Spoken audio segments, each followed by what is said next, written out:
Pippin and Gandalf, they're riding off to Minas Tirith, where Lord Denethor is at the Tower of Ecthelion, where the white tree had once grown. And while they're riding, Pippin's kind of like wondering to himself, what in the world are wizards, and where do they come from? When are they going to leave us? And he's just kind of like perplexed and in a daze after looking into the Palantir. All right. So there's a good question to start off with. What are wizards? When will they leave us? Well, it's an archetype, right? I think that's a big question. We're just going to jump in on that. Like the wizened old figure. I've been listening to a lot of podcasts and stuff about Lord of the Rings since we started, and I heard one comparison of like there was a guy trying to say like everything in the Bible was archetypal, or everything in Lord of the Rings was archetypal and could be found in the Bible, except for Gandalf. That was the one thing that stumped him. I'm just like, well, that's interesting that someone who was like really into the Bible wouldn't find a parallel for Gandalf. I would think it'd be easy for them, but like maybe an angel, but like apparently there's a lot of things Moses. that don't fit. Moses, yeah. Every day of the week. Are you kidding me? You think so? Well, and then maybe even Aaron with his crazy magical breastplate, but definitely Moses has a staff, does magical tricks, parts waters, communes with gods exactly like Gandalf does. Are you kidding me? Like, was he even trying? I don't know, man. Well, like the wizards, weren't they supposedly created by these higher beings called the Einar?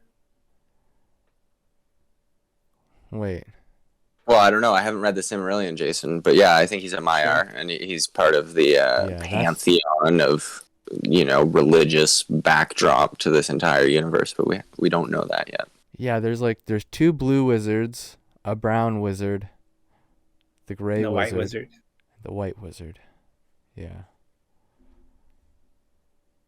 Well, for all of the background and like story and the Silmarillion, like with these Einar and these kind of godlike creatures, it doesn't feel like there's a really big religious culture, at least that I kind of was able to perceive.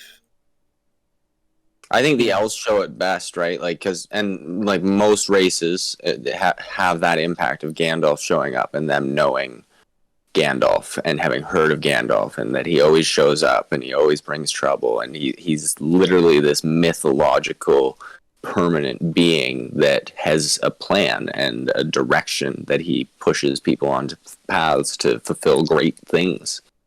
He's sort of an element of fate, kind of like Moses coming down from the mountain with 2 tablets and telling people how to live their life, right? Like that, the wizard has wisdom, sees something, and maybe you agree with it, maybe you don't. Maybe you go to war over it, but I think that we'll always have wizards for as long as we have people, because they're archetypical. You evolve into a wizard if you walk down the right path. So you're kind of saying that the elves embrace that spiritual or religious culture more. What do you think? Like, do the race of men in the story believe in that religious aspect, or do you think Tolkien was trying to say that they got rid of their religion and they started following like Saruman and this dark side? Well, if you look at the society that they're in, right? Like they're a warring society on horseback with little to no communication with outside sources, and it's hard, right? And it's top-down distribution of wealth. So your day-to-day existence is going to be rife with things to focus on that isn't rigid and fleshed out religion, but they have superstition, right? They know about the trees and they know about the stories, and there's like the early signs of religion. And when you look at the elven culture, they're magical and they're in tune with the divine light that is all of existence, and they literally dip. They drop their robes and they go on to their afterlife. They have no fear of their afterlife because they know what it is and they have that understanding of it. And then, dwarves is an interesting metaphor for, capitalism, maybe. They're so focused on their monies and riches and digging deeper, and they're distracted by that, and that's their focus as well, right? Yeah, and they show some of the dwarfs, at least in the Hobbit story, that they were a bit greedy with those riches. But I kind of noticed that, like with Pippin, as soon as he gets to Minas Tirith and meets Lord Denethor, that he just like drops right down on his knee and like swears fealty to him. Hold on, we're doing a disservice if we're not going to look at the Hobbits' interpretation of this religious experience as well, because they don't have that the way I see it. What they have is they have life and their enjoyment of it as the highest ideal, and they have dedicated their existence and their families to collecting information and being able to reflect on these facts. And they have rituals in their community and ceremony in their community. On a birthday, you send all your friends gifts, and everybody's getting gifts all the time. And they love to eat, and they love to drink, and they love to smoke, and they live life to its fullest. And that's a wonderfully divine expression that I'm sure Ayn Rand would probably be happy with. Yeah, and so you're specifically talking about the Hobbits, though. I feel like Joseph Campbell would be happy with that too. It sounds a lot like Follow Your Bliss, Yeah. It's probably no surprise that like one of the Hobbits is one of the heroes in this book.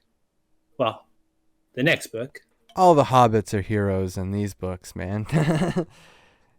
And maybe that's the metaphor for the best, most focused version of a highest form of human, like when in times of crisis ethics kick in and you jump in, but in times of peace you live life to your fullest, you engage in rational barter with your community, and you experience happiness.